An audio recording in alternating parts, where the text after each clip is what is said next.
आज हम बात करने वाले हैं अवयवों का योग।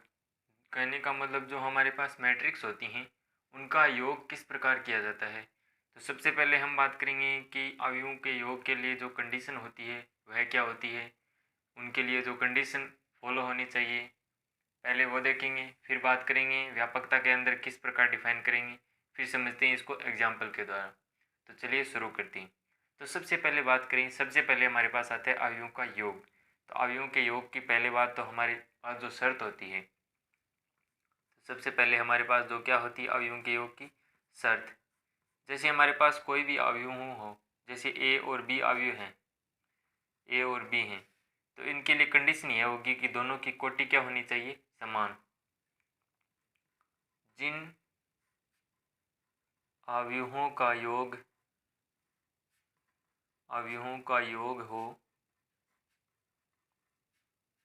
उनकी कोटि सदैव समान होनी चाहिए, तभी क्या होगा, जो अवयवों का योग है वह संभव होगा। अब बात करते हैं, जैसे हमने मान लिया कि माना ए हमारे पास कोई m/n कोटि का एक क्या है, अवयव है, और व्यापकता में हम इसको इस प्रकार मानते हैं, यहाँ स्मॉल i j और फिर यहाँ भी कोटि आ जाती है इसकी। और b मान लिया हमने m/n का ही माना है, तभी इनका योग संभव होगा। यहाँ मान लिया मैंने b/i/j, यह भी m/n कोटि का है। तो इन दोनों की कोटि हमने क्या मान ली, समान मान ली। यह a अवयव है, यह b अवयव है। अब हम इसका योग करते हैं, तब a एवं b का योग। तो a एवं b का योग किस प्रकार दर्शाएंगे, a प्लस b इक्वल, जो हमारे पास aij और bij है वह जुड़ जाएगा, bij, और यहाँ m/n का ही अवयव प्राप्त होगा जोड़ने के बाद भी। जहाँ i क्या है, जहाँ i है, i और j दोनों ही, i का मान है 1 2 3, इस प्रकार चलता जाएगा, और j का मान भी 1 2 3 इस प्रकार चलता जाएगा। यह हो गया हमारे पास व्यापकता के अंदर कि जो इनके अंदर हैं अवयव होते हैं वो संगत अवयव आपस में जुड़ जाते हैं। अगर हम बात करें एग्जाम्पल की, तो एग्जाम्पल के तौर पर जैसे हमने मान लिया, सर्वप्रथम एग्जाम्पल हमारे पास दिया गया है और उसमें अवयव दिया गया है ए अवयव दिया गया कुछ इस प्रकार 3 2 0 1 3 6। एक तो अवयव ए है, एक अवयव है बी, वह भी दिया गया है 1 2 3 9 8 7, कुछ इस प्रकार से अवयव दिया गया है। और हमें पूछा गया है a प्लस बी ज्ञात करना है। तो a प्लस बी ज्ञात करने के लिए क्या करेंगे, a प्लस बी करेंगे, फिर दोनों अवयवों को लिखेंगे और उनके बीच में प्लस संक्रिया लगाएंगे।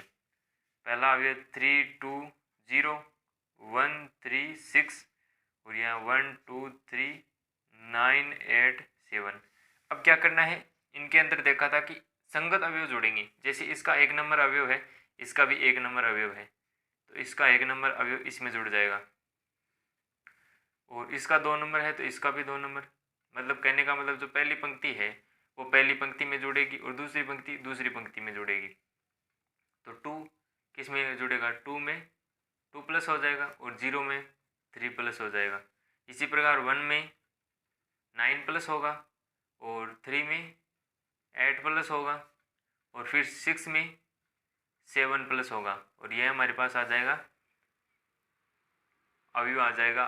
फिर रिजल्ट हमारे पास फाइनली आएगा 4 4 3, और यहाँ आ जाएगा 10, यहाँ आ जाएगा 11, यहाँ आ जाएगा 13। तो हमारे पास जो फाइनली रिजल्ट निकला है a प्लस बी, वह आ जाएगा यह अवयव। अब हमने देखा कि जो हमारे पास अवयव है योग करने के बाद भी जो इसकी कोटि आएगी वह क्या होगी, सेम होगी। जैसे हमने इसकी कोटि कितनी ली थी, सर्वप्रथम इसकी कोटि कितनी है इसकी कोटि है, पहले लिखते हैं पंक्ति, बाद में लिखते हैं स्तंभ। तो पंक्ति कितनी है 2 और स्तंभ कितनी है 3, तो हमारे पास इसकी कोटि है 2/3। और इसके अंदर क्या है, इसके अंदर है हमारे पास कोटि 2/3 और हमारे पास जो अवयव आया है ये योग करने पर वह भी क्या है 2/3 का है। तो हमारे पास कहने का मतलब यह हुआ कि योग करने के बाद भी कोटि वही रहेगी, उनकी चेंज नहीं होगी।